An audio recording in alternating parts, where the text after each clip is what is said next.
Kita akan langsung menuju ke pembicara yang kedua, yaitu Dr. Rai Wiguna.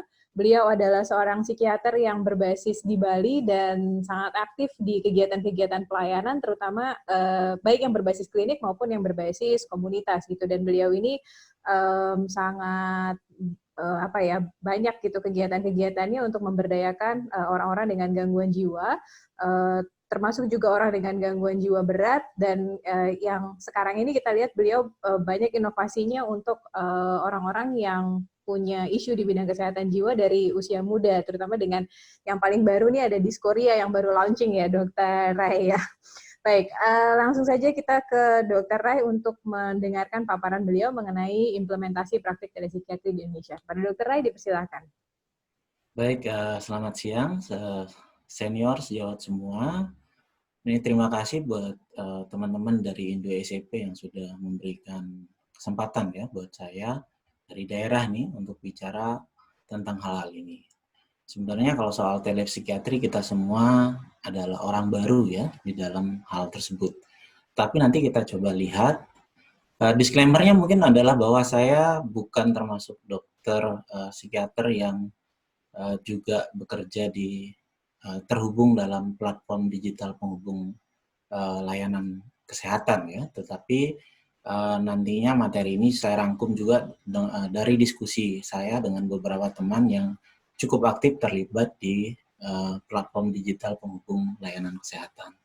Jadi kita pembelajaran dari praktik telepsikiatri di Indonesia. Tadi sudah banyak diungkapkan oleh Dr. Natalia, pekerjaan saya lebih ringan, ya kan? Jadi ini yang dari PDSKJI bahwa telepsikiatri adalah telemedicine dalam bidang psikiatri ya. Kemudian layanan kesehatan itu dilakukan harus oleh dokter spesialis kedokteran jiwa, kemudian menggunakan teknologi informasi dan komunikasi untuk mendiagnosis, mengobati, mencegah, dan mengevaluasi kondisi kesehatan pasien. Jadi harus sesuai kompetensi, ada STR dan SIP. Tadi sudah dijelaskan, ini saya ambil dari Permenkes ya, yang tahun 2019. Jadi layanan telemedicine itu bisa ya antara dokter dengan dokter lainnya. Kemudian bisa nih SPKJ dengan klien dalam Fasiankes atau antar Fasiankes sebenarnya. Kemudian perjalanan telepsikiatri ini baru rame karena tahun 2020 ini kita muncul pandemi COVID-19. Padahal sebelumnya sebenarnya hal-hal seperti ini sudah mulai bermunculan. Misalnya tahun 2017 muncul platform digital penghubung layanan kesehatan, ya, bekerja sama dengan dokter. Baru tahun 2019 ada Permenkesnya. Jadi syukur sebelum 2020 sudah ada Permenkesnya. Kemudian bagaimana nih? Kita harus mau tidak mau membicarakan telepsikiatri di masa pandemi. Jadi seperti kita ketahui, ada ketakutan untuk mengakses layanan kesehatan langsung di Fasiankes. Jadi yang tadinya beberapa Fasiankes pemerintah bisa melayani 50, banyak keluhan over ya pekerjaan kita, tiba-tiba sedikit. Kemudian risiko kesehatan bagi pelayanan kesehatan. Seperti kita tahu, banyak sejawat kita, dokter juga terinfeksi, bahkan sampai fatal. Kemudian yang ini yang cukup saya rasakan ya, APD yang mempengaruhi kualitas layanan dan ketidaknyamanan bagi pasien. Terutama kalau teman-teman yang lebih banyak fokus pada gangguan cemas misalnya. Jadi penggunaan APD ini sungguh sangat menyulitkan ya interaksi kita ketika harus melakukan konsultasi. Kemudian pembatasan aktivitas masyarakat selama pandemi. Kami di Denpasar juga sempat merasakan ini, kemudian beberapa pasien ketakutan dan merasa tidak bisa untuk datang ke klinik. Kemudian ada sementara kebutuhan layanan kesehatan mental meningkat, padahal kebutuhan untuk mengakses layanan itu meningkat sebetulnya. Saya review dulu gitu ya. Di awal-awal pandemi, kemudian PDSKJI juga membuat pembentukan layanan dukungan kesehatan jiwa dan psikososial online ya, via WhatsApp waktu itu. Kemudian berlanjut DKJPS ini di Sehatpedia. Saya pikir itu juga sudah termasuk telepsikiatri ya. Lebih banyak untuk edukasi dan screening. Kemudian layanan konsultasi online via aplikasi kesehatan makin meningkat. Jadi ada datanya setelah pandemi ini kemudian penggunaan melalui platform ya penghubung layanan kesehatan itu makin meningkat, sementara ke rumah sakit dan klinik menurun. Kemudian saya mau bicarakan dulu soal telepsikiatri dengan klien di dalam Fasiankes ya. Tentu saja kita harus berevolusi ya ketika kemudian situasi tidak mendukung itu. Ada yang melalui WhatsApp, itu yang paling sering karena itu yang paling cukup banyak masyarakat secara umum punya gitu ya, melalui perjanjian dan informed consent melalui Fasiankes, tetap dengan syarat etika dan standar mutu layanan. Kemudian ada juga yang Fasiankesnya bekerja sama dengan aplikasi tertentu. Itu yang 2 bulan terakhir mulai bermunculan. Nah, ini saya mau share sedikit soal pengalaman penggunaan jadi telepsikiatri itu tanpa kerjasama dengan platform digital penghubung. Jadi di dalam Fasiankes. Kebetulan di klinik tempat saya bekerja sore hari itu ada 2 psikiater, saya dan Dr. Yudi. Kami bersepakat membuat layanan telepsikiatri ini via WhatsApp video call ya. Hanya video call, tidak lewat voice call ataupun texting. Kemudian khusus pasien ulangan dengan persetujuan sebelumnya. Jadi diinfo sebelumnya bahwa pasien ini setuju untuk melakukan layanan online ya, dengan berbagai macam persyaratannya dan ada informed consent-nya. Kami dengan berhati juga harus membuka untuk pasien baru. Namun dengan informed consent apabila diperlukan dapat dilanjutkan dengan pemeriksaan langsung. Layanan ini mungkin lebih mirip dengan apa yang disajikan yang dilakukan melalui platform digital penghubung layanan kesehatan. Kemudian tetap ada administrasi, pembayaran, dan pengiriman obat bila diperlukan itu diurus langsung oleh klinik, jadi bukan lewat kami. Melalui WhatsApp video call ini adalah keterhubungannya bukan langsung dengan kami, jadi dari klinik dahulu, kemudian berhubungan dengan klien, kalau sudah oke, baru psikiaternya diundang. Jadi ada kami bertiga di situ. Kemudian dilayani dari klinik karena kami berdua bersepakat tetap untuk datang ke klinik dan rekam medis serta resepnya kami lakukan tertulis. Jadi kami membuka setelah itu di tanggal 1 Juli sampai 17 Juli ya untuk keperluan webinar hari ini juga. Kemudian saya dan Dr. Yudi mencoba melakukan membagikan kuesioner ya kepada penikmat layanan online ini. Sebenarnya ada cukup banyak ya, lebih dari 80-an, sayang tidak separuhnya yang kemudian mereply kuesioner kami. Ada 33 orang, dan dari situ 75,8%-nya itu pertama kali menggunakan layanan telekonsultasi. Hasilnya, seperti umumnya orang Indonesia, jawaban yang terbanyak adalah netral. Ya. Tetapi arahnya puas dan sangat puas ya, sangat sedikit yang tidak puas ya. Dalam hal kemudahan dalam pengaturan, kualitas gambar video, kualitas suara audio, yang cukup kecil mungkin keleluasaan dalam menyampaikan keluhan ya. Itu yang paling kecil. Kemudian ini ya sebagian besar merasa sangat puas dan puas. Netral sebagian, sangat kecil yang tidak puas. Tetapi yang menarik di sini, ketika kami sajikan pertanyaan apakah nantinya akan tetap memilih telekonsultasi ataukah konsultasi langsung. Jadi angkanya cukup berubah ya. Konsultasi yang tetap memilih untuk konsultasi tatap muka ketika sudah memungkinkan 39%. Jadi tidak semua yang netral atau puas, kemudian tetap memilih untuk telekonsultasi. Ini juga baik untuk kami sebagai feedback ya. Dari sini kemudian rupanya kami berdua harus cukup memahami ya kondisi pasien ketika melakukan telekonsultasi. Yang menarik adalah privacy. Setelah kami sebar kuesioner, ada satu yang mereply dan dia bilang tidak mau lagi untuk telekonsultasi. Nah, alasannya ternyata tidak saya duga. Karena ternyata jadi dia merasa justru ketika telekonsultasi privasinya terganggu. Jadi ketika bertatap muka biasanya kami hanya berdua, jadi orang tuanya, ibu dan ayahnya di luar. Tetapi yang kemudian saya abai adalah ketika telekonsultasi, ternyata ibunya ada di sebelahnya. Nah, itulah yang membuat kemudian dia tidak merasa nyaman, tidak seperti ketika bertatap muka langsung.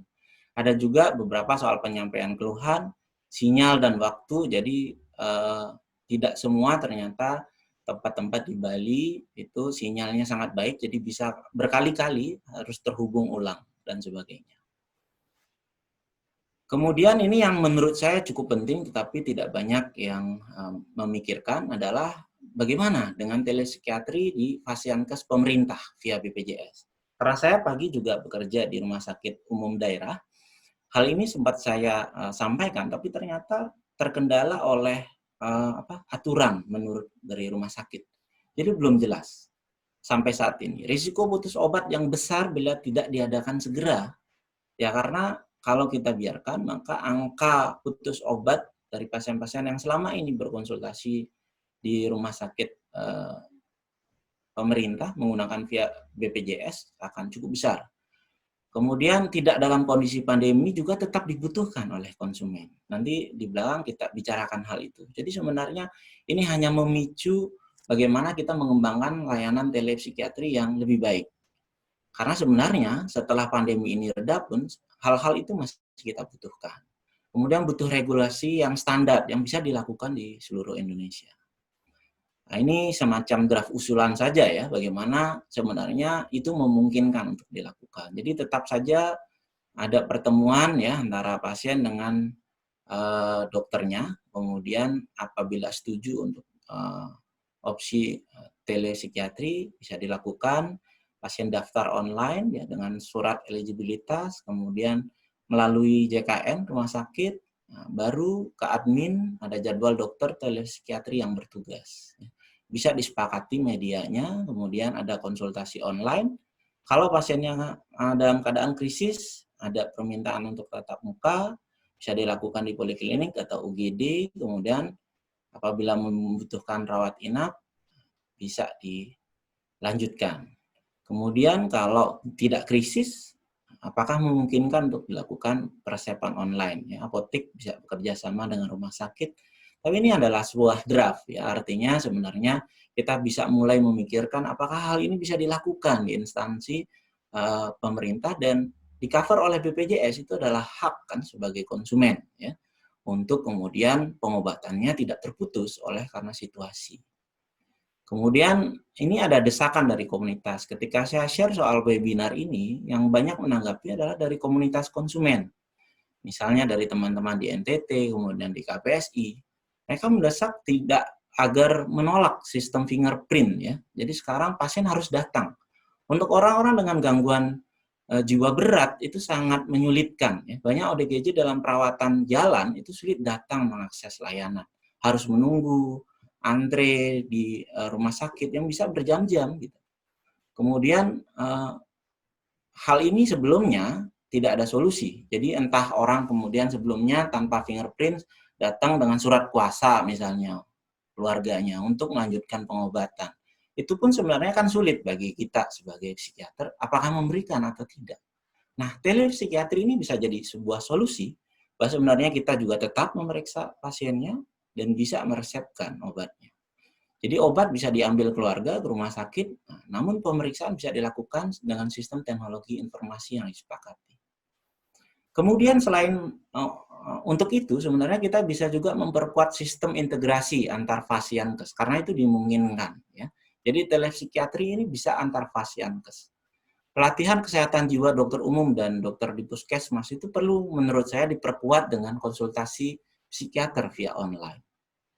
Jadi kami melakukan itu mudah-mudahan tidak melanggar etika ya kan, dan pasar melakukan saat pandemi. Jadi dari Maret sampai sekarang itu yang sebelumnya ada kunjungan langsung psikiater RSUD bekerja sama dengan puskesmas. Memang ada surat kesepakatannya.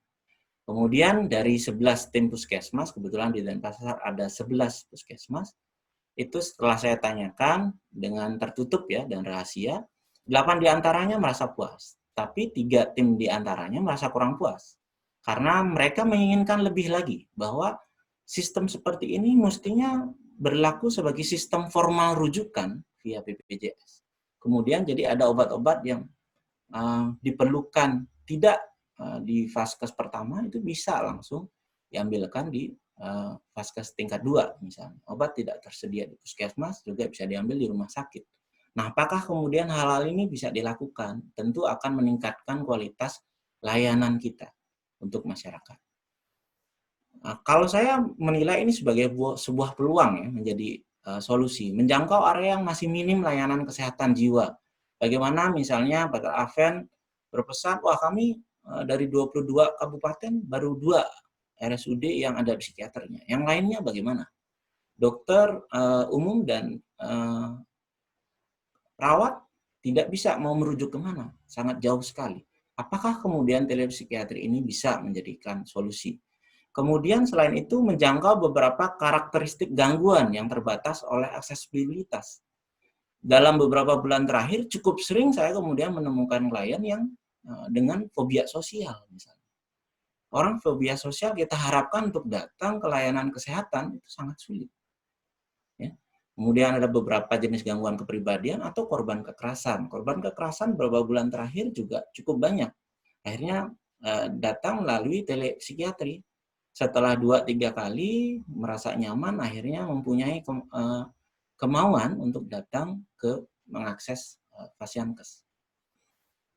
Kemudian saya juga harus membicarakan telepsikiatri antara psikiater dengan klien via platform digital penghubung kesehatan. Kalau kita klik ya, di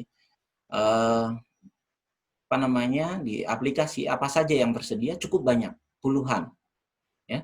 Tetapi yang cukup banyak adalah Halodoc dan Alodokter. Saya tidak bermaksud untuk promosi, tetapi yang cukup banyak adalah di 2 ini. Dan beberapa sejawat juga cukup banyak memberikan layanan hal ini, dan itu yang cukup baik, ya, sangat baik menurut saya. Saya beberapa kali juga mendapatkan pasien yang datang, yang awalnya bersentuhan mendapatkan edukasi dari platform digital penghubung kesehatan, akhirnya mengakses layanan kesehatan. Karakteristiknya bagaimana? Jadi melalui ini yang nyata ya hari ini, melalui pendaftaran menggunakan STR dan surat tanda kompetensi. Kemudian konsultasi kebanyakan menggunakan chat tulisan. Halodoc juga bisa memakai video. Ya. Honor jasa layanan ikut diatur oleh platform digital penghubung kesehatan. Ya. Yang saya lihat cukup kecil ya, tetapi ya mungkin kan kita lihat keperluan masyarakatnya. Tidak disarankan meresepkan psikotropika, kemudian lebih sebagai psikoedukasi kesehatan jiwa secara individual. Ini sangat baik sehingga masyarakat lebih mudah dulu bertanya dulu tentang hal-hal apa yang dia butuhkan, perlu apa tidak, kemudian mengakses layanan kesehatan. Jadi ini telepsikiater melalui Fasiankes yang bekerja sama dengan platform digital penghubung. Jadi sekarang yang ada juga kerjasama bukan dari dokter dengan platform digital penghubungnya, tetapi Fasiankes tempat kita kerja bekerja sama dengan platform digital penghubungnya. Itu cukup banyak, jadi mempermudah soal pembayaran, pendaftaran, dan sebagainya. Fasiankes tempat praktek itu bekerja sama, ya, jadi bukan dokternya. Kemudian layanan dari anamnesis, pemeriksaan, sampai penentuan terapi yang saya lihat. Kemudian termasuk psikoterapi atau psikofarmaka. Obat ditebus di Fasiankes tersebut, tapi tarifnya masih diatur oleh platform digital. Nah, nanti mungkin bisa dikomentari dari Dr. Natalia, apa nih ya kan tantangannya apabila kerjasamanya seperti ini, ya kan? Beberapa hal-hal kontroversi yang ada di telepsikiatri ini, bagaimana tentang penegakan etika layanannya. Cukup sering juga dari yang tadinya di platform digital penghubung, kemudian datang mengakses layanan, sudah dengan diagnosis. Ada juga yang pernah saya temui begitu. Sudah dengan diagnosis, saya katanya bipolar. Obatnya disuruhnya ini dok. Sudah seperti itu.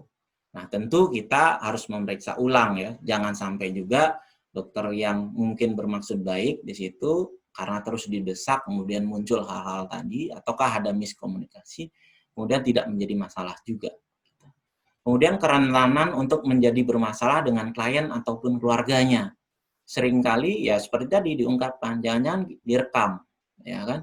kemudian itu ditunjukkan ke keluarganya. Hanya bagian-bagian yang dia setujui untuk motif-motif tertentu. Kemudian persepan psikofarmaka ada kemungkinan disalahgunakan. Misalnya pada yang Fasiankes bekerja sama dengan platform digital. Nah, seperti itu. Apakah ke depannya itu tidak menjadi masalah misalnya, atau apa yang perlu kita antisipasi. Kemudian bagaimana dengan pasien yang terkait nafsa. Jadi menurut saya telepsikiatri kini masih langkah awal, jadi baru awal. Karena sebenarnya kita akan bekerja dengan evidence-based medicine. Jadi perlu penelitian lebih lanjut tentang perbandingan efektivitas konsultasi online termasuk dalam hal psikoterapi misalnya. Belum banyak di Indonesia penelitian soal itu. Sebaiknya kemudian tidak berhenti pada konsultasi awal menurut saya, bukan hanya soal konsultasi awal, tetapi bagaimana kita menggunakan teknologi informasi, misalnya aplikasi, juga dapat membantu psikiater dalam pemantauan harian misalnya. Dan perubahan kondisi pasien termasuk tugas harian sebagai bagian dari psikoterapi.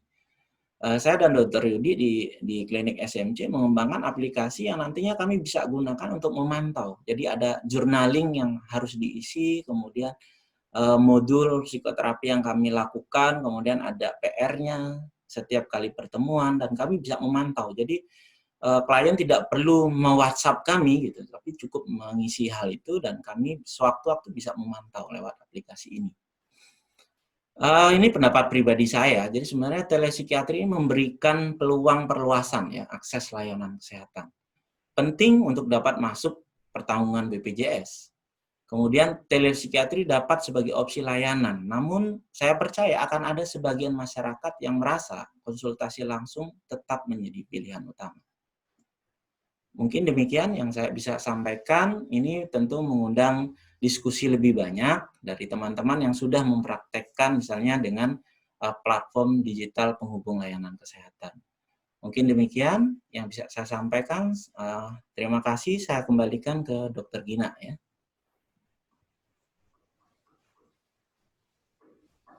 Terima kasih untuk sharingnya, Dr. Rai. Tadi menarik sekali poin-poin yang dipaparkan, terutama bagaimana praktiknya di lapangan kita bisa dituntut sebagai klinisi juga untuk kreatif ya, Dok ya, menjawab kebutuhan para pasien-pasien kita. Dan menarik juga melihat bahwa telepsikiatri ini bisa membuka peluang gitu untuk banyak orang mengakses layanan kesehatan jiwa, orang-orang yang mungkin tadinya sangat kesulitan seperti orang-orang yang dengan fobia tadi dan para korban kekerasan yang memang kita tahu juga ketika mereka mengakses layanan bisa mengalami double stigma gitu ya. Dan di sini juga ada peluang bahwa telepsikiatri itu bisa menjadi semacam filter gitu ya, yang datang ke psikiater tuh memang sudah spesifik gitu kebutuhannya gitu. Dan kita juga melihat di sini ada kesempatan untuk kita mendorong agar BPJS bisa menjamin praktek telepsikiatri ini. Kita punya waktu kurang lebih 30 menit untuk melakukan tanya jawab, dan ini sudah banyak pertanyaan yang masuk gitu ya, baik untuk Dr. Natalia maupun untuk Dr. Rai. Mungkin kita membahas dulu tadi pertanyaan-pertanyaan yang masuk untuk Dr. Natalia. Beberapa pertanyaan yang masuk sih sebetulnya ada tadi sudah sempat diangkat oleh Dr. Natalia gitu dalam paparannya tentang apakah psikiater itu perlu informed consent dalam melakukan pelayanan telepsikiatri.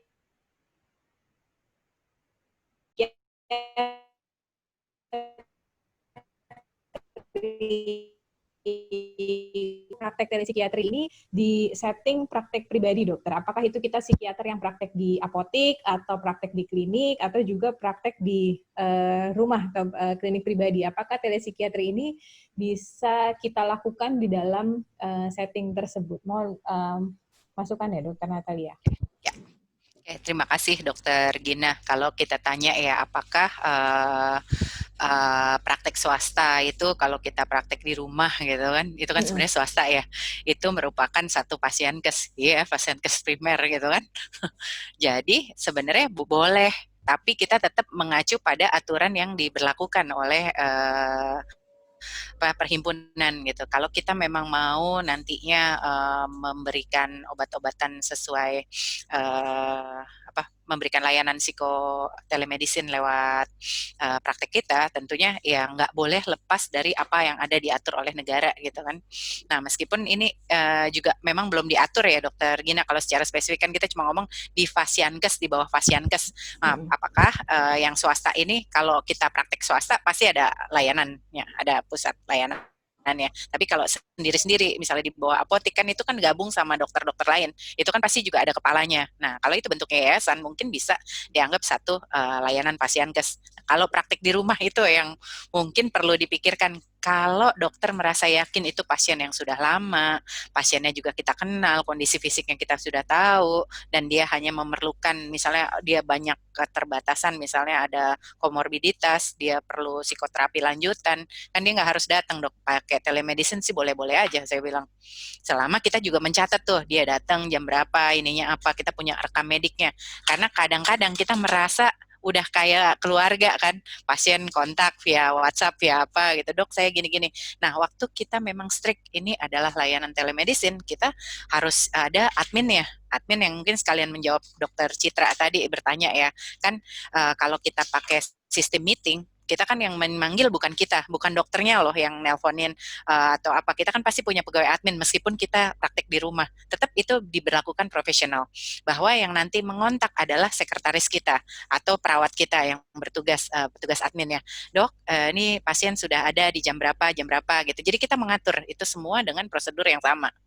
Bahwa pasiennya di-admit, dia udah kenal, udah ada nomor rekam mediknya, dijanjikan setengah jam. Aturan-aturan itu secara baku sudah dilaksanakan dengan benar. Dan semua yang terjadi dalam proses temu muka wawancara tadi, temu muka virtual tadi, tetap kita tuliskan dalam bentuk rekam medik, termasuk rekaman-rekaman kalau memang kita punya sarana prasarana yang lengkap ya kita rekam, kita simpan di dalam bank rekam rekam medik yang virtual gitu. Kita misal punya cloud, kita punya apa, itu kan sekarang udah kalau kita lihat di luar itu semua settingnya udah ada terenskripsi, jadi nggak bisa diakses oleh siapapun. Yang punya kayak kita sewa locker di bank aja gitu, bahwa kita memang membayar dan berbayar, dan itu nggak boleh tercampur sama data kita yang pribadi. Misalnya kan di handphone kita punya data foto segala macam, ini memang khusus untuk rekam medik data pasien gitu. Jadi emang sudah harus sebisa mungkin tetap kita profesional dok. Oke, baik dokter. Jadi sebenarnya terbuka kemungkinan juga ya dok ya untuk melakukan telepsikiatri ini di praktek pribadi gitu, dengan catatan tadi bahwa kita memang sudah tahulah kondisi pasiennya tuh seperti apa gitu ya. Nah ini menyambung pemahaman kita tentang pasien ya dok. Ada juga yang menanyakan bagaimana dengan pasien-pasien kondisi khusus gitu. Kayak misalnya terutama untuk pasien baru dokter. Kayak misalnya pasien geriatri yang dengan banyak komorbiditas gitu ya. Atau mungkin tadi dokter Rai kan juga menyampaikan tentang orang dengan gangguan jiwa berat yang mungkin susah gitu untuk dia datang. Katakanlah juga ini pasien baru. Nah kalau seperti ini ada regulasinya nggak sih dok untuk telemedicine?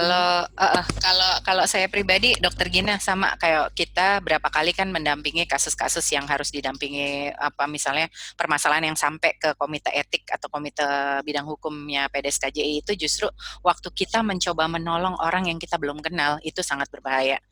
Nah, jadi waktu kita mau melayani seseorang, penting loh. Waktu dokter mau menolong ada orang geriatri nih, dia padahal kita dikonsul loh. Ini kejadiannya cuma kita dikonsul oleh dokter neurolog, padahal kita datang, kita memberikan obat segala macam aja, kita bisa disuruh orang.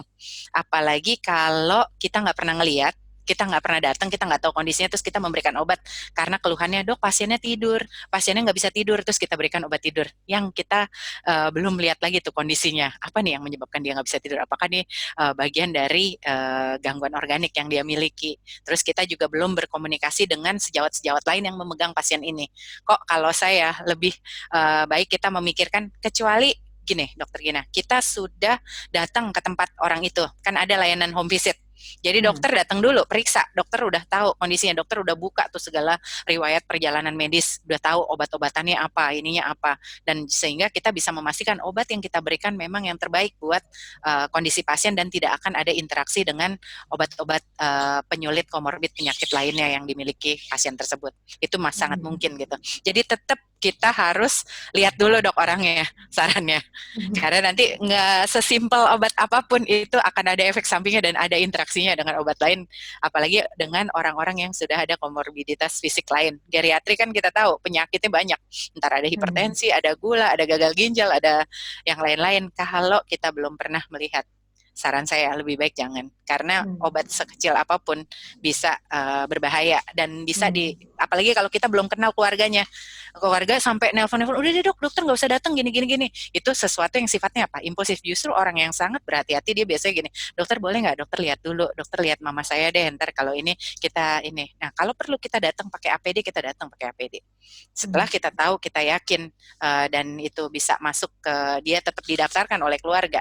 Jadi keluarga pun harus datang dulu ke rumah sakit atau ke klinik kita untuk dia punya rekam medik. Jadi itu udah by consent dengan keluarga bahwa ini akan jadi pasien kita. Jadi dia memang bagian dari pasien yang pernah datang ke klinik kita, gitu. Kalau menurut saya. Jadi ada beberapa alternatif ya Dokter Natalia terkait dengan baru ini gitu. Apa kita bisa melakukan home visit atau memang keluarganya datang ke Fasiankes gitu ya, terdaftar sebagai pasien di Fasiankes, baru kemudian kita memberikan pelayanan. Dan ini juga tadi menarik Dokter Ray sempat sharing juga ya bahwa ada kalau rumah sakitnya bisa kerja sama dengan puskesmas, artinya ada perpanjangan tangan gitu dari psikiater yang kemudian bisa mengakses mungkin kondisi pasiennya seperti apa dan melakukan konsultasi sekunder. Mungkin Dokter Ray bisa memberikan masukan untuk kondisi-kondisi seperti ini, Dokter. Iya, karena yang saya baca dari aturan kan memungkinkan itu. Jadi bisa antara Fasiankes dengan Fasiankes yang lain ya. Jadi memang kalau ada kerjasama, ya kebetulan ini instansi pemerintah antara RSUD dengan puskesmas. Jadi ada yang memeriksa. Jadi ada dokter umum dan perawat yang memang datang, kemudian memeriksa. Jadi yang berkonsultasi adalah dokter umum dan perawatnya. Nah, kalau kita ingin tahu lebih banyak lagi, kita bisa berkomunikasi dengan pasien dan keluarga. Jadi yang tetap kewenangannya adalah di dokter umum. Tetapi bagaimana sebenarnya mencatatkan bahwa ada proses seperti itu, ada proses konsultasi seperti itu, saya pikir itu sebuah breakthrough ya. Istilahnya kalau manfaat lebih banyak ya. Dan kebetulan itu program pemerintah, tidak saja untuk program kesehatan jiwa sebetulnya. Kami juga ada Dama Kesmas, jadi Denpasar, yang khusus untuk emergency call, jadi memang terhubung ke dokter spesialisnya. Tetap diperiksa oleh dokter umumnya, apa kira-kira, jadi kami ikut membantu menuntun itu. Gitu. Nah, itu saya pikir juga mampu untuk meningkatkan kualitas layanan kita. Gitu. Itu sih, Dr. Gina. Baik, artinya untuk kasus-kasus emergensi pun ini sesuatu yang bisa dilakukan ya, karena tadi ada salah satu peserta juga yang bertanya apakah telepsikiatri ini bisa kita praktekkan untuk kasus-kasus emergensi. Dengan catatan tadi ada dokter yang memang melakukan pemeriksaan langsung kepada pasien ya, begitu ya? Iya. Kan memang disyaratkan tadi bukan untuk emergensi, kalau dari telepsikiatrinya dari psikiaternya ke pasien ya tentu saja tidak memungkinkan. Justru dari draft usulan tadi kan kita harus tatap muka, entah ke UGD. Tapi ini kan layanan emergensi yang datang ke rumah. Memang ada layanan itu, kami memandu ya kan apa saja yang perlu dilakukan ya kan supaya kualitas layanannya lebih baik ya kan. Itu sih ininya, Dr. Lina. Baik. Ini juga banyak pertanyaan yang sebenarnya terkait dengan administratif nih Dok. Kalau tadi kan antara boleh nggak bolehnya gitu ya, apa gimananya. Nah ini karena tadi juga diangkat tentang BPJS-nya, kalau kita melakukan katakanlah konsultasi sekunder, berarti kita sebagai dokter spesialis dengan dokter umumnya, apakah kemudian diterbitkan SEP oleh RSUD-nya untuk nanti klaim BPJS? Ya, itu yang menjadi draft usulan kan. Itu yang menyebabkan 3 tim puskesmas merasa tidak puas dengan layanan. Karena dia menginginkan lebih gitu. Kan sudah dilakukan layanan. Kenapa kemudian tidak secara formal ya kan. Ini hanya keikhlasan sebetulnya ya kan psikiater studinya untuk kemudian membantu hal tersebut, tapi tidak bisa diklaimkan gitu. Nah, itu yang kami inginkan sebetulnya. Masalahnya di mana? Kalau memang layanan ini diperlukan dan terbukti misalnya meningkatkan kualitas layanan dan konsumen menginginkannya, sebenarnya kan yang dihindari adalah fraudnya. Kalau ternyata itu hanya laporan saja bahwa itu dilakukan, padahal tidak dilakukan. Nah, kemudian kalau kita bisa menunjukkan bahwa hal-hal itu tidak akan bisa terjadi, ada standar gitu loh, yang kita buat, apa yang harus dilakukan, dan itu meminimalisir adanya fraud. Lalu kenapa ini tidak bisa diklaimkan? Saya pernah bertanya kok kepada BPJS, kalau pasien yang tidak bisa datang ke rumah sakit, ya kan, entah karena gangguannya, entah apa, lalu bagaimana? Apakah kami meresepkan tanpa memeriksa? Salah juga. Tapi kalau kami tidak meresepkan, lalu orang harus putus gara-gara itu. Nah, bagaimana gitu? BPJS tidak bisa menjawab. Jadi saya pikir telepsykiatri ini kan sebuah breakthrough untuk hal itu. Itu jalan tengah dong. Oh, ini bisa dilakukan. Tapi dengan cara apa? Itu yang kita perlu buat. Supaya tidak, ini kan sebenarnya seperti platform digital ini sudah ada dari 2017. Aturan 2019. Itu pun kita tidak banyak tahu. Baru 2020 kita dipaksa untuk melakukan itu, baru kita nih. Nah, kalau bisa kita antisipasi. Saya pikir tidak hanya saat pandemi, tapi ketika setelah pandemi itu masih bisa terus dilakukan. Gitu. Tetapi untuk untuk kebutuhan yang memang memerlukan. Ya kan? Tapi saya tetap percaya bahwa tetap ada kebutuhan masyarakat yang untuk datang. Ya kan? Dari apa yang kami sajikan di Visioner juga seperti itu. Gitu. Banyak yang puas dengan telepsikiatri yang dilakukan, tetapi tetap memilih untuk datang bertemu langsung ketika itu memungkinkan. Ya. Itu sih, Dok. Baik, terima kasih Dokter Rai. Dokter Natalia, rasanya kita dapat banyak masukan juga ya, Dok ya. Oke, mungkin ini mau nambahin ya, tadi yang Dokter Ray bilang betul sekali, Dokter Gina, bahwa ini kan sesuatu yang sifatnya baru buat kita semua dan penting buat pasien dan termasuk penting juga buat kita memberikan yang terbaik buat ini berjalan dengan optimal. Tetapi yang kita harus hati-hati adalah tetap dalam menjalankan itu waktu nanti COVID itu sudah tidak ada, di Amerika pun HIPAA-nya juga bisa diterapkan kembali. Di kita juga ada aturan seperti itu. Karena kan setiap aturan tidak berlaku menetap. Aturan itu akan bisa direvisi gitu. Itu yang kita juga percaya bahwa pasien sendiri juga punya hak untuk memilih. Ada kok yang kita tawarin, Bu, daripada Ibu mesti datang ke sini, enggak Dok, saya mesti ketemu dokter. Saya nggak enak kalau nggak ketemu gitu. Dia datang rela gitu kan. Nah, tetapi kalau untuk klaim, bener yang Dokter Ray bilang bahwa selama itu dijalankan dan itu terdaftar, dia kan daftar, pasien itu daftar kok kalau telemedicine dan ada rekamannya, ada ininya, kalau diperkarain kita buka itu dapat gitu. Nah, kalau ditanya tentang pembiayaan itu kan bisa dihitung dari unit cost segala macam. Jadi masih sangat mungkin untuk diklaimkan. Cuma memang gini, saat belum ada aturannya, saat belum ada alur yang jelas, tentunya jadi susah untuk kita mengklaimkan karena ini kan masih belum tahu benda apa itu telemedicine dan bagaimana tugasnya untuk mencegah fraud. Karena ya seperti kita ketahui dulu aja awal-awal kan untuk boleh pasien dapat Depakot aja kita mesti ngerubah informasi supaya pasien kita bilang ada kejangnya, padahal kan emang pasien ini butuh gitu. Jadi memang edukasi dan penyamaan persepsi ini di tingkat advokasi akan berbeda gitu loh. Kalau kita ngomong tentang advokasi, tentunya tadi data-data dari berjalannya di lapangan seperti apa. Kembali waktu kita menerapkan telemedicine di luar negeri udah dijalanin, terutama buat apa, psikoterapi. Buat psikoterapi itu rutin dan pasiennya mau kata nanti psikoterapisnya lagi di luar negeri, dia lagi mau praktek, itu rumah sakit yang hubungin. Jadi penghubungnya tetap Dokter Natalia misalnya lagi di KL gitu, dari RSM saya di KL lagi punya waktu, pasien saya juga pengen ketemu gitu, Dok, saya ketemu dong jam 7 malam sampai jam 8 gitu, nanti rumah sakit yang menghubungkan. Jadi dia kasih link ke saya, dia kasih link ke pasiennya, semua itu terekam di platform rumah sakit, bukan individual saya dan pasien gitu. Jadi itu semua yang ini, dan saya tetap menulis. Nanti begitu saya kembali ke Jakarta, tulisan itu akan kita tuliskan kembali di rekam medik atau kita fotokan perawat yang menuliskan saat ini. Jadi karena ininya lagi di mana gitu. Itu dokumentasi akan jadi sangat penting untuk memastikan semua layanan ini berjalan. Jadi bukan berarti kita nggak bisa gitu, tetapi semua harus by the rule. Karena kalau ada apa-apa, terutama kan pasien-pasien kita tahu sendiri, orang dengan regulasi emosi yang kacau. Dia bisa niatan dokternya baik karena dilihat nih orang udah pengen bunuh diri, dokternya nggak mau telemedicine, itu aja dia bisa tanya, mana aturannya, tunjukkan sama saya.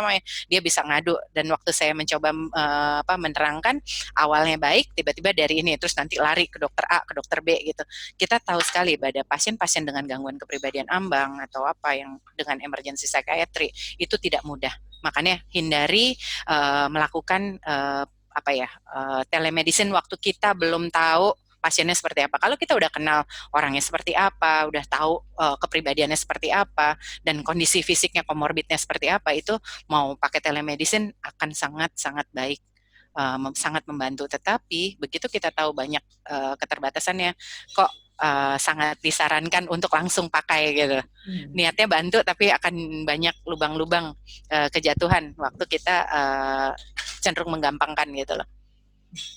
Baik, Dok. Tadi ngomong-ngomong soal psikoterapi, Dok. Karena kan psikoterapi satu intervensi yang mungkin ini beda aja psikiater dengan dokter-dokter lain ya. Kita bisa lebih leluasa gitu memberikan intervensi. Bahkan dengan platform platform digital penghubung kesehatan pun itu kita udah bisa memberikan intervensi berupa psikoedukasi sebetulnya di situ ya. Terus kemudian kalau kita pakai telepsikiatri, kita bisa melakukan psikoterapi juga. Nah, ini ada pertanyaan, Dok, tentang praktek psikoterapi melalui telepsikiatri. Apakah durasinya sama dengan ketika kita melakukan tatap muka, atau ada perubahan atau bagaimana nih, Dok? Kalau saya pribadi selama ini kan kayak saya prakteknya cognitive behavior therapy. Kita praktek setengah jam. Kita charge setengah jam. Jadi kalau dia mau 2 sesi, pasiennya kan kadang-kadang minta, dokter saya mintanya 2 sesi langsung karena ini saya problemnya lagi banyak gitu. Jadi dia minta 2 sesi, jadi dibayar 2 sesi. Charge-nya 2 sesi ya? Dan waktu awal-awal telemedicine itu dilakukan, rumah sakit nggak ngerti, dia kan kalau di RSCM ada tarif A sama tarif B. Saya bilang, saya nggak mau dibayar tarif A, saya maunya dibayar tarif B, karena waktu saya berikan panjang, sekitar setengah jam sampai 45 menit gitu. Jadi saya meminta tarif itu sesuai dengan apa yang saya lakukan kalau ini tidak telemedicine. Loh, Dok, kan ini dokter nggak ketemu sama ini.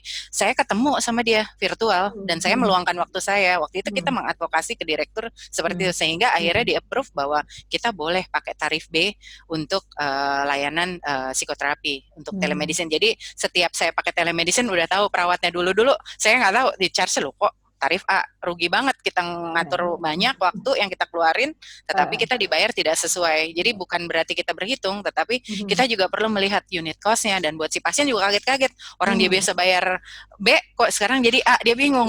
Udah dia dapat banyak kemudahan dan teknologinya jadi tidak dihitung, padahal kan mereka juga harus investasi untuk internet segala macam. Seperti itu sih yang perlu dipastikan. Saya yakin kalau kita duduk sama-sama sama penentu kebijakan, sama pihak rumah sakit, selama sama dan itu menguntungkan buat semua pihak, tentunya ini akan didukung, Dok. Jadi cari win-win solution ya, Dok ya. Jadi kan prakteknya sama aja. Nah, tadi Dokter Ray mengangkat tentang penggunaan, sekarang lagi dikembangkan aplikasi tuh ya, Dok ya, yang untuk membantu proses psikoterapinya, journaling dan segala macam. Nah, ini dari segi durasi kemudian frekuensi itu gimana, Dok, penerapannya? Iya. Mungkin saya bicara soal psikoterapinya ya, atau konsultasi yang sudah dijalankan. Kalau saya sendiri dari pribadi ya, entah mengapa dengan ritme yang sama, dengan bahan yang kurang lebih serupa, ketika kita melakukan lewat online ya, rasanya lebih cepat loh. Yang tadinya satu pasien 45 menit gitu misalnya, 35 itu kita udah habis bahan gitu. Dengan ritme yang sama. Saya pikir apakah karena perkenalan ya kan, ataukah orang perlu masuk, kita siapkan dan sebagainya. Kalau ini kita udah stay gitu. Beberapa klien juga mengatakan, wah enak nih, enjoy, saya bisa nyiapin ruangan saya sendiri, yang buat sendiri lah, tinggal sungguh sangat enjoy dia. Saya nggak perlu datang, nunggu, mood saya berubah tuh, Dok, kalau nunggu dan sebagainya. Tapi ketika kami menjalankan psikoterapi, entah kenapa saya merasa lebih singkat jadinya gitu. Kita harus cari-cari ngobrol yang lain gitu, dibandingkan ketika harus ketemu langsung. Kemudian mungkin pemeriksaannya ya, pemeriksaannya nggak ada. Tapi beberapa misalnya klien yang ekspat Canggu, Ubud itu, dia udah lengkap, bawa tensi digital, bawa oximetri gitu. Itu kita lebih mudah, enak itu dicek sendiri dan sebagainya, itu lebih mudah, dan mereka juga kelihatannya akan tetap menggunakan platform ini gitu, dengan cara ini. karena dia merasa nyaman, tidak perlu transportasi, tidak perlu menunggu, ya kan? Dan dia merasa persis sama yang dia dapat layanannya, kan bertemu juga. Gitu. Dan untuk pemeriksaan yang sederhana mereka sudah punya. Gitu ya. Nah, kemudian untuk aplikasi, nah saya merasa aplikasi ini hanya sekedar mempertemukan antara pelayan kesehatan dengan market gitu, dengan masyarakat gitu. Saya ada kekhawatiran sebenarnya dari diskusi dengan teman-teman yang memang sudah masuk di dalam platform ini, biaya, honor dan sebagainya diatur gitu. Lama-lama nanti kita kayak driver Gojek nanti ya. Ya kan? Semua ditentukan oleh platform digital, ya kan? Kemudian saya berpikir ada kok keperluan lain yang bisa kita lakukan. Selama ini saya dan Dr. Yudi, misalnya kami berikan nomor telepon WhatsApp yang memang khusus untuk klien. Mereka bisa tanya dan sebagainya. Tetapi klien udah makin banyak, kami nggak hafal, kadang tidak bisa kami jawab secepatnya dan sebagainya. Kami membuat aplikasi sebetulnya, bahkan sebelum pandemi, kami berpikir untuk mereka bisa mencatatkan, gitu, mencatatkan keadaan mereka setiap hari, gitu. Jadi ketika kami bertemu nanti setelah seminggu, kita bisa buka gitu loh. Bukan hanya dari ingatan saat itu rasanya sih sekian dan sebagainya, dengan segala macam chart mood dan sebagainya ya. Nah, itu yang kami lakukan sehingga menurut kami klien juga akan merasa diperhatikan setiap harinya, tidak hanya saat ketemu saja. Bisa saja setelah praktek kami malam kami buka siapa sih yang lagi bermasalah ya dan sebagainya, itu kami bisa, itu kami sedang proses ya kan. Mudah-mudahan bulan depan ada. Nah, menurut kami itu yang lebih bisa dibantu oleh teknologi informasi, bukan hanya soal mempertemukan antara dokter dan kliennya gitu. Toh pada saatnya kita akan ketemu sama kliennya. Tetapi alat-alat itu membantu kita untuk cukup intens, lebih intens, kemudian membantu kita untuk psikoterapi. Itu sih yang kami pikirkan saat ini. Artinya kesinambungan informasi itu juga dijaga ya dok ya, dan karena isi dari rekam medis kan sebetulnya juga adalah miliknya pasien. Jadi pasien ini kalau dia membuat catatannya sendiri, dia berbagi. Ini closed resource kan, maksudnya tidak untuk jadi tidak menggunakan platform yang sudah ada. Memang klinik bikin aplikasi sendiri yang bisa melihat hanya dokternya. Gitu. Oke, jadi privacy, akses itu tetap dijaga juga gitu ya dok ya berarti. Baiklah. Itu tadi soal praktek psikoterapinya. Ini juga banyak pertanyaan terkait dengan obat. Kayaknya masih perlu sedikit pencerahan nih dok. Bagaimana terkait dengan peresepan tadi psikotropik dan narkotik, kemudian delivery-nya seperti apa? Kalau ini dilakukan secara telepsikiatri, apakah itu boleh orang lain diwakili keluarga atau tadi misalnya kurir gitu ya dari ojek online misalnya, itu bagaimana dokter? Mungkin dokter Natali dulu dok. Ya, oke. Terima kasih dokter Gina. Kalau ditanya apakah kita boleh meresepkan benzo gitu ya, contohnya alprazolam gitu, boleh-boleh aja. Banyak pasien sejak COVID panik attack kan. Jadi kalau itu panik attack, emang dia butuh benzo dan kita tahu pasien itu repetitif ini, resepin aja. Selama dosisnya adalah dosis yang sesuai dengan yang kita dikeluarkan di PNPK. Beda cerita kalau nanti di PNPK nggak ada nih, ada benzo, dia kasih benzo, kasih Riklona, kasih apa, semua tiga-tiganya adalah golongan narkotik. Itu yang kita perlu berhati-hati, ini jangan-jangan kita yang salah diagnosis loh. Ya kan? Karena justru sejujur-jujur ya, kenapa pasien panik attack atau pasien cemas susah sembuhnya? Udah nggak tidur sama ini dikasih obat. Karena apa? Mereka mau minum obat pun takut. Dok, ntar saya ketergantungan nggak? Saya ini nggak? Gitu. Jadi obat pun kita akan bilang bahwa, oh iya ibu, saya akan resepkan seminggu ya. Nanti saya lihat lagi dalam seminggu apakah membaik atau tidak. Biasanya kan kita kasih obat pada orang-orang yang lagi kondisinya masih up and down gitu. Paling dalam seminggu atau 2 minggu kita akan pantau lagi golongannya. Ini juga sekaligus tadi ada yang pertanyaan gini, boleh nggak sih kita ngasih obat ke pasien yang tidak datang, keluarganya daftar dan dia pasien terdaftar di situ? Saya bilang nggak boleh, karena telemedicine itu kan kita justru bisa, kan pasien ada di rumah, kita udah ada telemedicine, kita periksa pasiennya dok. yang datangnya keluarganya, daftarin gitu. Daftarin pun nggak harus datang, sebenarnya dia bisa telepon ke call center. Jadi kita daftarin, dia sudah terdaftar, nanti janjian ngambil obatnya. Obatnya seperti apa? Itu yang kita setelah kita memeriksa pasiennya lewat ini, karena dia udah pasien lama kita dan kita lihat kondisinya seperti apa, obat itu kita resepkan, resepnya langsung tinggal diambil oleh keluarga by phone juga, nanti dia bayar via apa namanya transfer. Setelah itu janjian dia mengorder Gojeknya ketemu sama perawat atau orang apotik, orang farmasi. Jadi itu semua alurnya sudah diatur, dokter. Jadi saat ini kenapa paling enak itu kerja di platform Yankes, karena kita udah tahu, cuma praktek aja dong, nggak perlu ini. Tapi saya juga tahu itu karena mau nggak mau untuk pasien kita yang panik atau perfeksionis, dia kan akan bertanya, dok, abis ini apa? Nanti saya ketahuan nggak? Ini nggak gitu-gitu kan, ada tuh hal-hal yang seperti itu yang jadi concern. Waktu kita jelasin, oh ya Bu, nanti akan dibantu oleh suster A akan kontak anak ibu ya, nanti obat-obatannya nanti anak ibu yang akan koordinasi. Nanti yang ngambil siapa, dok? Nanti obatnya diambil nggak sama Gojeknya sama ini? Oke, kalau memang keluarganya yang mau ngambil, monggo.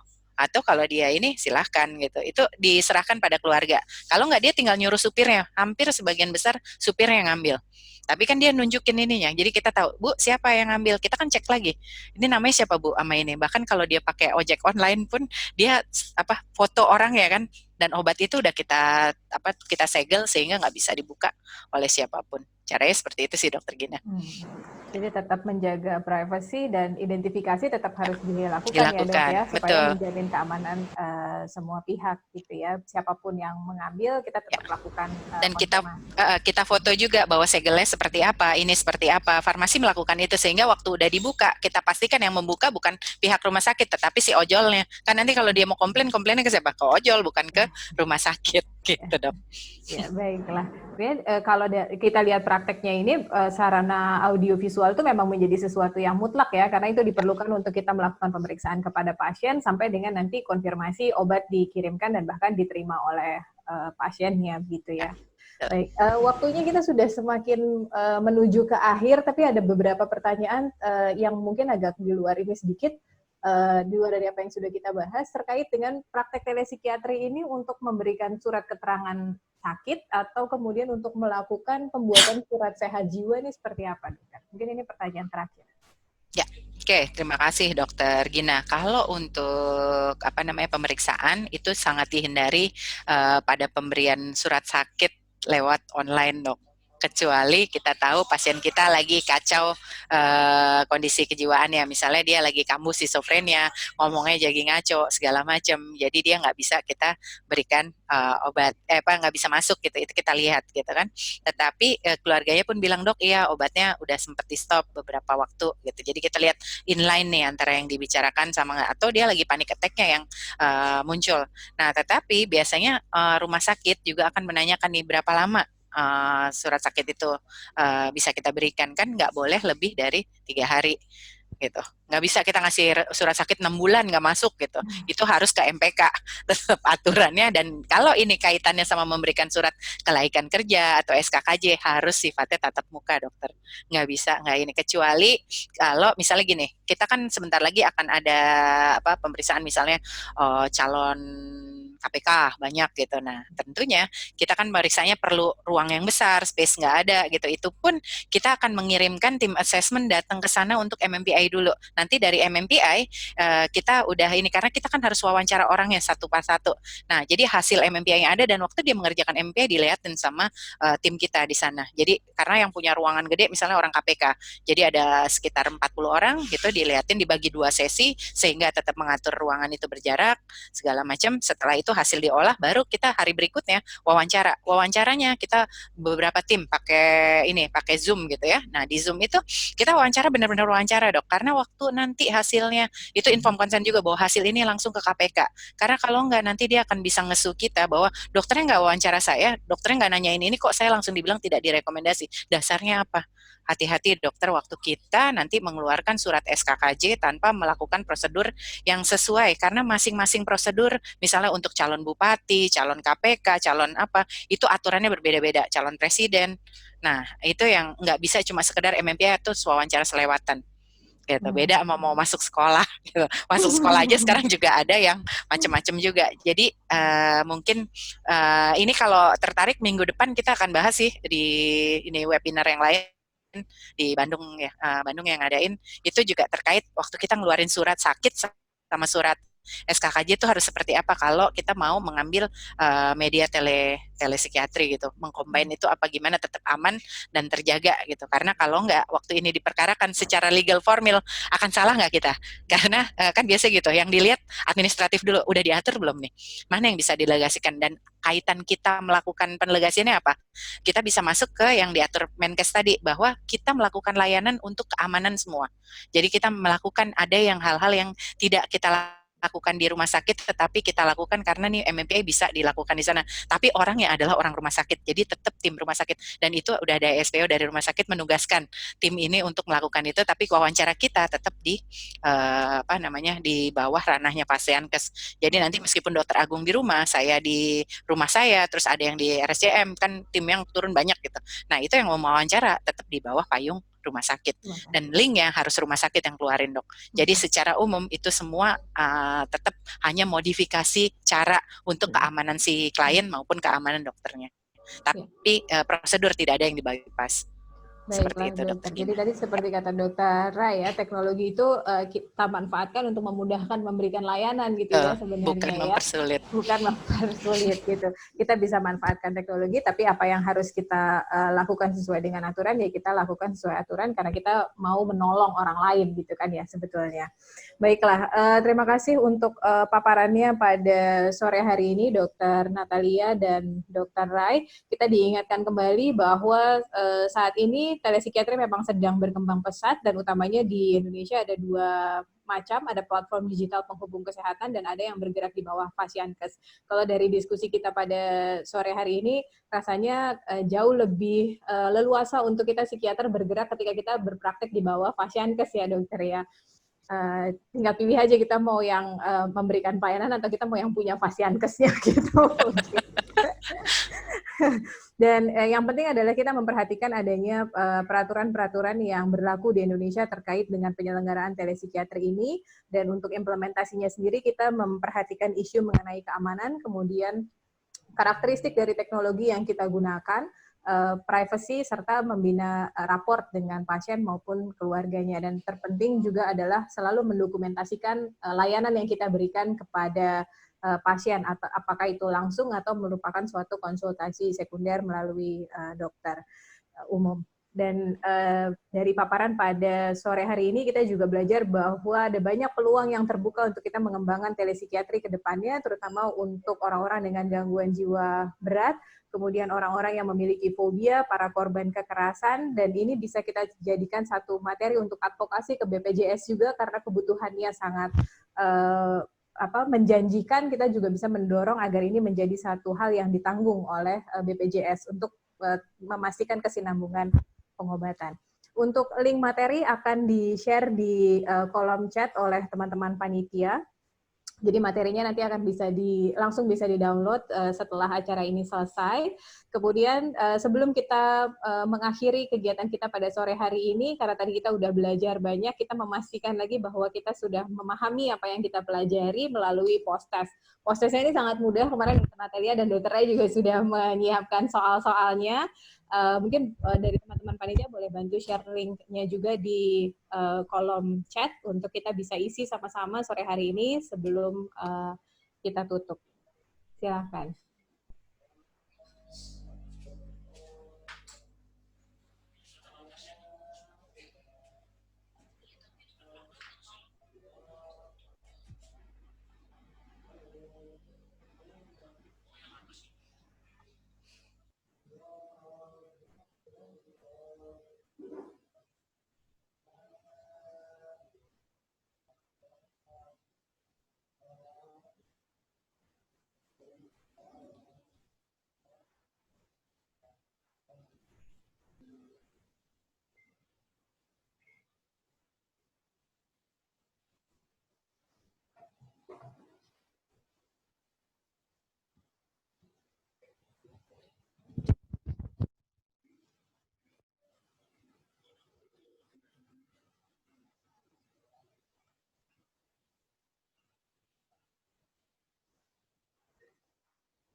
Untuk link post-testnya sudah di-share di kolom chat oleh Dr. Sita.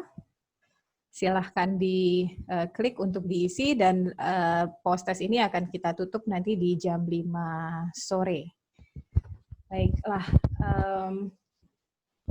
kita sudah memasuki akhir acara. Sekali lagi terima kasih untuk Dr. Natalia dan Dr. Rai yang telah berbagi ilmu serta pengalaman-pengalamannya yang mudah-mudahan akan bermanfaat buat kita yang akan mencoba mungkin ya melakukan praktek telepsikiatri ke depannya. Terima kasih juga untuk senior-senior dan sejawat yang sudah hadir menjadi peserta webinar Indonesian Early Career Psychiatrist pada sore hari ini. Terima kasih untuk PT Mercy Pharma yang telah mendukung penuh berjalannya webinar pada sore hari ini. Mohon maaf bila ada kekurangan dari panitia dalam penyelenggaraan webinar ini. Dengan begitu saya akhiri webinar pada sore hari ini dan saya kembalikan ke Pak Yoga dari PT Mercy Pharma.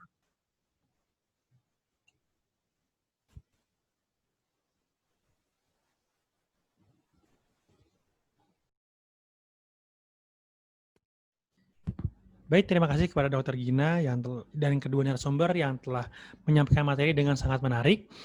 Acara selanjutnya yaitu pembagian door prize kepada 10 penanya pertama. Dokter yang akan beruntung mendapatkan hadiah door prize dari PT Mercy Pharma.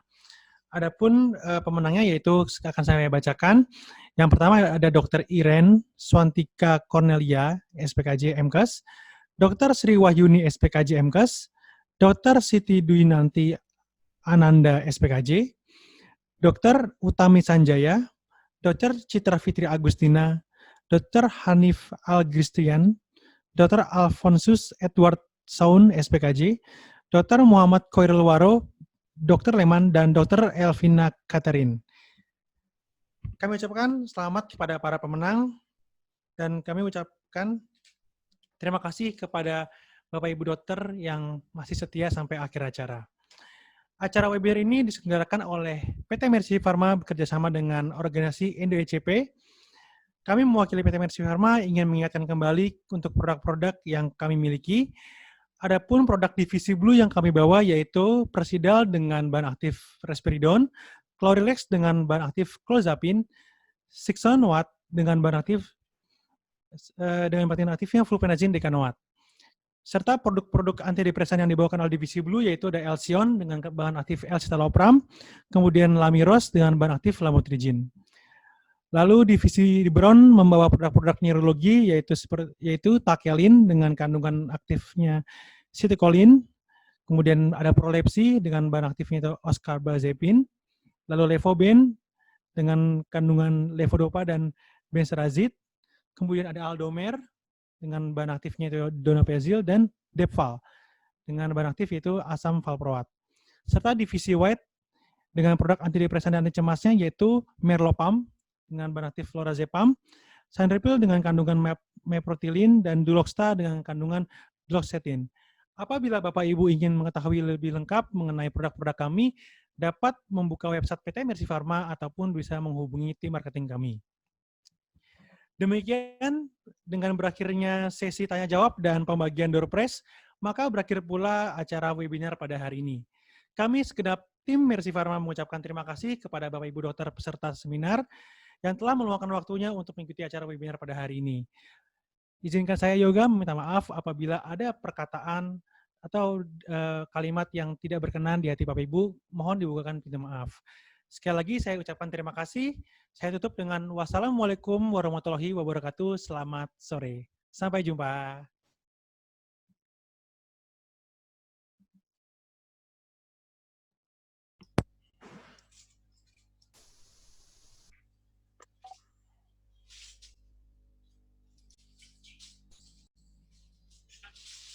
Gin nggak foto, Gin?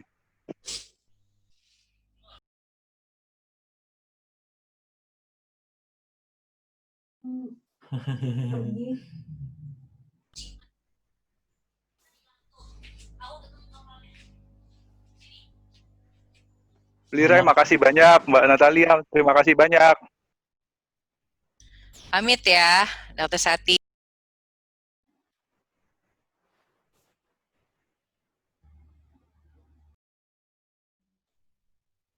Terima kasih banyak.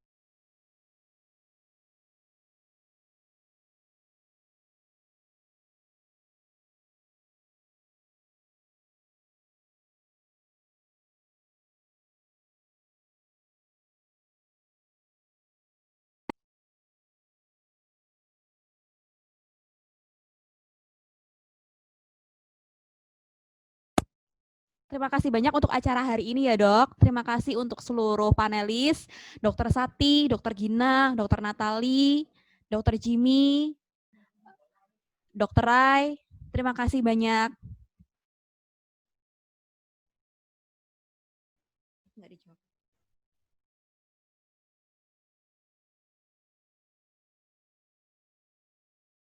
Terima kasih Mbak Dian. Jangan kapok ya, kapan-kapan lagi. Baik dok, kita nggak kapok kok dok. Nanti kita kerjasama lagi ya dok. Ya. Oke, siap. Makasih banyak. Makasih Ya. juga Mas Yoga. Ya.